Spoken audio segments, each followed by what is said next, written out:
Merci beaucoup, Madame la maire, mes chers collègues. Je souhaiterais d'abord commencer par remercier Pénélope Comitès pour ce premier bilan de la stratégie animaux en ville. Cette communication était en effet un engagement pris au moment du vote de la stratégie et nous nous plaignons trop souvent de ne pas avoir de suivi sur la mise en œuvre de ce que nous votons pour ne pas le souligner lorsque c'est le cas. Sur le fond, maintenant, si nous nous félicitons du lancement de 60% environ des actions prévues dans le cadre de la stratégie, nous regrettons que certaines préconisations emblématiques aient pour le moment été oubliées. Ainsi, rien n'est mentionné dans ce bilan sur l'objectif 4 de l'axe 1 de la stratégie concernant le travail de sensibilisation auprès des enfants.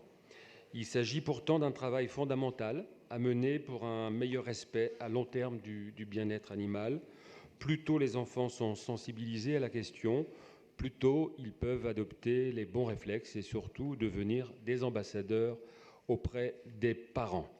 De même, si vous précisez bien que des nouveaux espaces ont été ouverts pour les chiens, rien n'est évoqué concernant l'objectif 12 de la stratégie relatif à la sensibilisation des propriétaires de chiens aux bonnes pratiques. Là encore, il s'agit de procéder dans un ordre cohérent. Si l'on veut permettre une meilleure cohabitation entre tous et développer l'acceptabilité du chien dans la ville par le plus grand nombre, il faut commencer par travailler avec les propriétaires. La ville a-t-elle renforcé les ateliers d'éducation canine? A-t-elle produit des statistiques montrant qu'elle luttait davantage contre le non-ramassage des déjections? Pour rappel, le nombre de sanctions pour déjection canine et autres infractions a baissé de 35% entre 2016 et 2017. La préfecture de police était censée communiquer un bilan semestriel de ses interventions en lien avec les chiens dangereux. L'a-t-elle fait?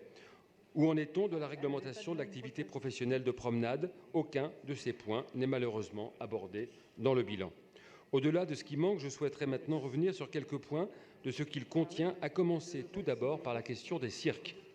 Vous mentionnez les subventions accordées à 3 associations qui accueillent des animaux sauvages issus des cirques, lesquels sont d'ailleurs l'objet d'une délibération que nous voterons tout à l'heure. Cependant, nous regrettons que la ville se contente du service minimum en accordant seulement 2 000 € à chaque association, alors qu'Elephant Haven en demandait 10 000, Tonga 5 et le refuge de l'Arche 3 000. Quand on sait que la ville accorde chaque année autour de 270 millions d'euros de subventions à des associations, on comprend assez peu la faiblesse de ces montants. Lors du débat sur le sujet en novembre dernier, mon collègue Yann Verling avait d'ailleurs exprimé la crainte que l'opération visant à mettre fin au cirque avec animaux sauvages à Paris ait juste pour objectif de servir un intérêt de communication électorale. Il ne faudrait pas que cette crainte se confirme. Nous attendons d'ailleurs toujours à ce titre la publication de la convention qui sera passée avec le cirque Pinder, le seul ayant jusqu'à présent accepté de travailler avec la ville, en espérant qu'elle sera soumise à notre Assemblée en février prochain, avant les prochaines élections. J'aimerais ensuite revenir sur les chiffres concernant les animaleries, lesquels sont à mes yeux particulièrement inquiétants, puisque 40% de celles qui ont fait l'objet d'un contrôle en 2018 ont reçu un avertissement ou une mise en demeure.